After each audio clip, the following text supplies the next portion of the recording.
Si Police Brigadier General Jean Fajardo, spokesperson ng Philippine National Police. Ma'am, live po kayo sa RMNDZXL Manila. Si Lourdes po ito. Magandang hapon po, Ma'am Lourdes, at sa lahat po ng nanonood at nakikinig sa inyong programa ngayong hapon. Magandang hapon po. Ma'am, simula po ng maaresto ng ICC, si dating Pangulong Rodrigo Duterte, kumusta po yung peace and order sa ating bansa?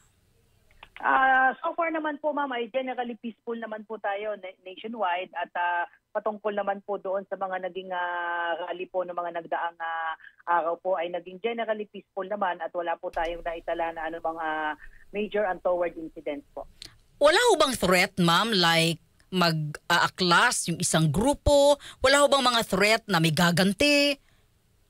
Sa ngayon pa naman po, Ma'am, ay wala pa naman po tayo na monitor na anumang seryosong banta pagdating po sa ating national security, pero kagaya po ng nakaugalian po ng PNP, hindi po tayo nagkukumpiyansa, panay po yung ating coordination po sa ating mga uniform services to make sure po na hindi po tayo malulusutan ng anumang seryosong banta laban po sa seguridad ng ating bansa. Lalo na, General, dyan sa bahagi ng Mindanao, alam naman natin na talagang mahal na mga tao dyan yung dating Pangulo. Tama po, Ma'am. At yan naman po ay tinatanggap natin at tina-acknowledge natin na nung panahon po ng ating dating Pangulo ay lalo't siya ay galing ng Mindanao po, ay talagang malapit ang kalooban po ng ating mga kababayan sa Mindanao, sa Visayas, and even din po dito sa Metro Manila. Ay yan po ay inaasahan natin at tinatanggap na isang dahilan kung bakit may mga namomonitor po tayo na mga rally na nagpapahayag po ng kanilang suporta para po sa ating dating Pangulo. Paano kayo nakakasiguro, General, na loyal ang inyong mga pulis dahil po sa pangyayaring ito? Naniniwala po tayo, Ma'am Lourdes, na ang ating kapulisan ay mga professional po yan. Alam po nila yung kanilang mga sinumpaang tungkulin at tayo ay nagpapatupad at ng ating mga mandato at kami po dapat ang unang-unang re-respeto sa mga umiiral na batas doon sa mga pagsunod sa mga duly constituted authorities at yun po ang inaasahan natin na gagawin po ng ating mga kapulisan at hindi po sila basta-basta masusway in favor o against sa anumang grupo dahil lagi nga natin sinasabi, Ma'am Lourdes, na we want to insulate yung ating Philippine National Police from these political noises because we should remain apolitical and non-partisan po at wala po tayong kakampihan. When we say non-political, non-partisan, dapat ho ba kasama yung social media, General? Meron ba kayong rule doon na ikaw, police, hindi ka pwede mag-react sa social media or mag-post something like about politics? Tama po, Ma'am, at sabi nga natin na pinapaliwanag natin na sa ating mga kapulisan na nung tayo po ay pumasok sa serbisyo, ay alam po natin na kasama sa sinumpaan natin pong tungkulin na talagang may mga certain personal rights po tayo na naisasantabi. Kagaya na nga po ng pagpapahayag ng ating mga political views openly at even yung mga religious beliefs natin openly kasi hindi talaga may iwasan na kapag ang isang pulis ay nagpahayag ng kanyang damdamin ay this might be misinterpreted ng ilang mga followers niya. At talagang alam naman namin yon na talagang ang aming mga personal interest has to take a backseat kapag yung interest na po ng bayan ang kailangan nating unahin po. Anong sanction doon, General? Reprimand or ano lang? Well, malinaw po yung sinabi po ng ating Chief PNP nung nakakating sa kanyang kaalaman na meron na pong mga ilang pulis na nagpahayag ng kanilang mga personal views dito sa mga pangyayari nung nakakaang linggo at ako personal kung tinanong kay Chief ko ano ba yung kanyang take dito, kung tayo ba ay didisiplinahin sila ba ay kakasuhan.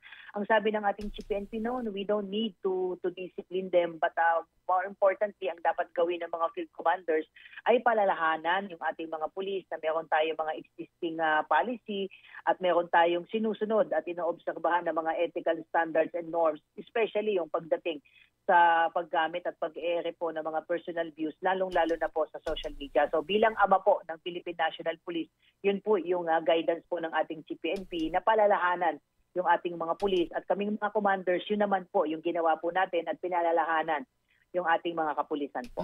General, alam niyo, napansin lang namin, kumakalat kasing video ng mga pulis na alam ko na-explain nyo na to na hindi totoo na umiiyak. Pero may mga nag-cut then nireshare at ginagamit yon na sabihin na yung mga pulis umiiyak habang hinuhuli yung dating Pangulo. Wala po bang magagawa doon ng PNP para ma-stop yung ganito? Kasi nagkukos din siya ng chaos at nagkukos siya ng pagkakahati-hati. Tama po kayo doon, ma'am. Talagang meron talagang mga tao o grupo na talagang ini-splice ang mga video, binibigyan ng ibang kahulugan. Sabi ko nga, nandun kami mismo, Ma'am Lourdes, alam namin kung ano talaga ang nangyari doon. Hindi siya umiiyak, General? Hindi siya umiiyak? Hindi po talaga, ma'am. Kung nandun po talaga kayo, ma'am, sa sitwasyon na yun, na halos punong-puno po yung holding area na maliit lang po na room. Imagine mo po, mga naka-camouflage po sila, nakasombrero, mula pa umaga hanggang madaling araw silang na-deploy doon. So talagang yung pagpunas po ng pawis, pagpunas ng forgive the word, yung minsan lumalabas na yung pawis sa ilong mo, talagang pagpapawisan ka po talaga doon. Alam mo, ang naniniwala tayo, sabi ko nga na professional yung ating mga pulis, alam nila kung bakit nandun sila, nagkaroon ng pre-deployment orientation, at yun yung concentration natin. Pero kagaya ng sinabi nyo nga po, yung hindi ba natin ito talaga masasawata, itong paglabas ng mga maling information, yung ating pong anti-cybercrime group ay nagsasagawa na po ng cyber patrolling, patrolling, dinodokumento na po natin ito at may ilan na nga po tayong na-identify na mga magpapakalat po ng maling balita. Kagaya na nga po nung nabanggit mo kanina na sinasabing mass resignation di umano ng mga pulis, and we found out po based on sa ating pag-iimbestiga na itong ilang mga pulis na kanilang tinukoy ay matagal na pong nag-resign sa serbisyo at ang iba pa nga sa kanila ay nag-migrate na sa ibang bansa, contrary doon sa gustong palabasin ng iba na sila ay nag-resign dahil inaresto ang ating dating Pangulo. So, magfa-file kayo ng kaso sa mga responsable kung sakaling mahuli?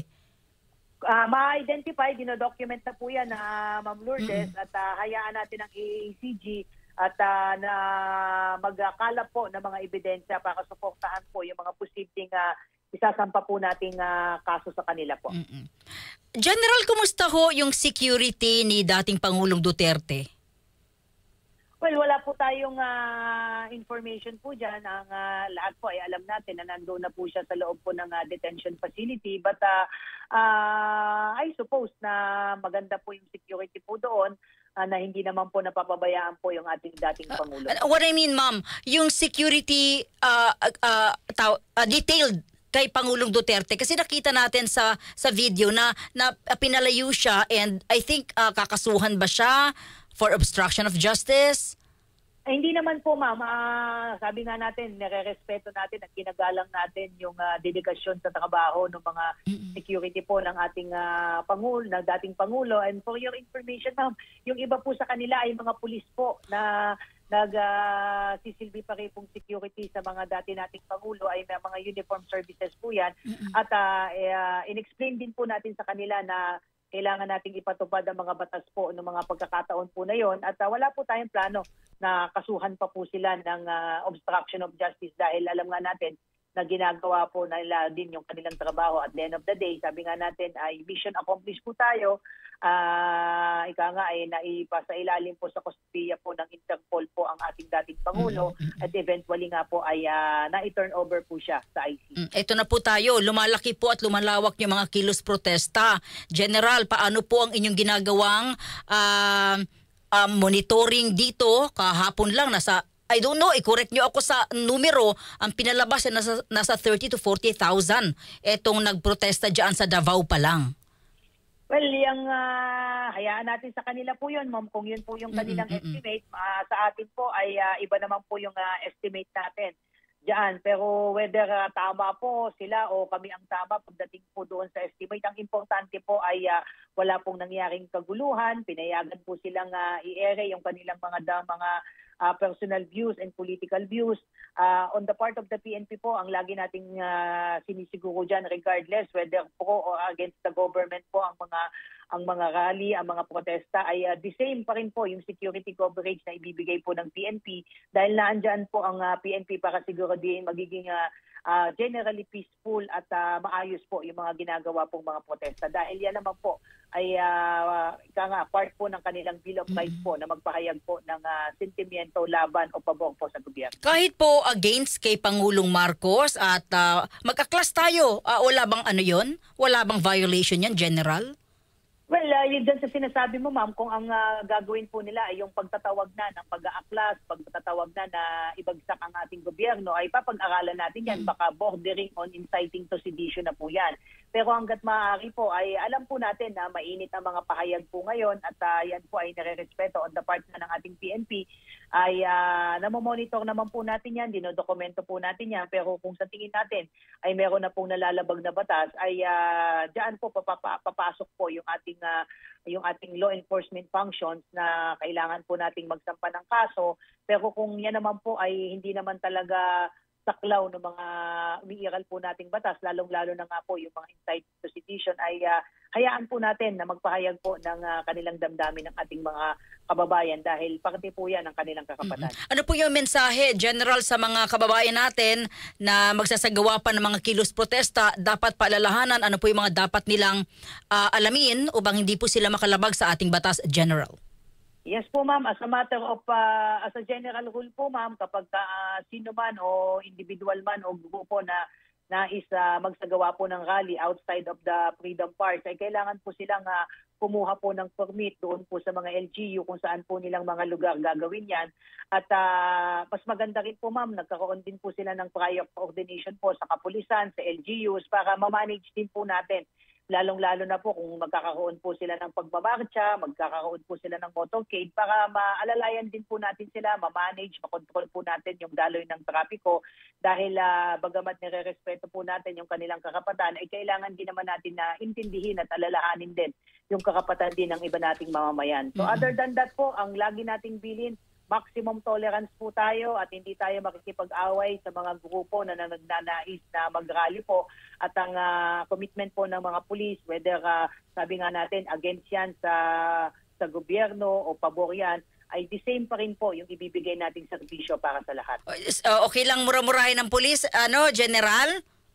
Alam mo, ma'am, sabi nga natin, parang part ng yung tinatawag naming occupational hazard, ako rin mismo, ma'am, siguro nakikimamonitor nyo rin. During the time ng mga arrest ay katakot-takot na pangiinsulto, pagmumura, pero we just took it in stride at hindi na natin yan masyadong iniinda dahil iniintindi nilang natin na ito ay dala ng mga emosyon. Ang importante ay sabi nga natin, bahagi yan ng mga kailangan pagdaanan natin bilang mga miyembro ng kapulisan na talagang minsan ay tayo ay nalalagay sa mga ganitong sitwasyon na nagagalit sa atin pero ang lagi nating paalala sa kanila ay walang personalan, trabaho lang po itong sa atin at yun naman ang lagi nating ipinapaintindi doon sa mga kababayan natin na nakakaharap natin sa mga ganitong may init na tensyon na mga eksena po. Bago ko kayo bitawan, General, meron na ba kayong update doon sa foreigner na nakitang patay sa Malay? Ongoing pa po, ma'am, yung investigation po dyan. Kausap ko po mismo yung chief of police po ng Boracay. And according to them, meron po silang mga ilang tao po na iniimbestigahan po with respect to that incident po. At magbibigay po kami ng iba pa pong update once pa kompleto po yung kanilang findings. Pero as it is po, meron po silang ilang tao na tinitignan na posibleng may kinalaman po dito po sa kaso po na ito. Ma'am, maraming salamat sa inyo, General, sa oras. Mabuhay po kayo. Magandang hapon. Gandang hapon po, ma'am, at maraming salamat po. DCXM.